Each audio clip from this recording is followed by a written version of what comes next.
қулығыңды асыруға тырыстың, құлағың түбінен мен тигіздім. Аңғардың ба кімнің атқыш екенін, жата бер, қалсын енді кеттестік.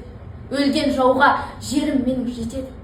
Әрине сен де маған мәлімсің, сен келген жоқсың қыз қолынан өлуге, келгенсің сен біздің елді музыка мен салтанатты жеңуге. Бірақ оны Тәңірім тағдырына жазбапты.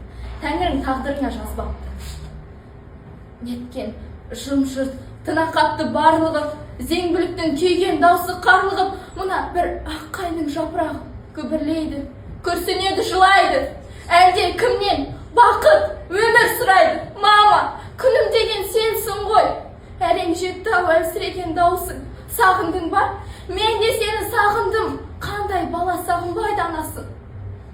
Әкем менің бір жаладан айыпсыз. Бір жаладан жау семьясы атандық.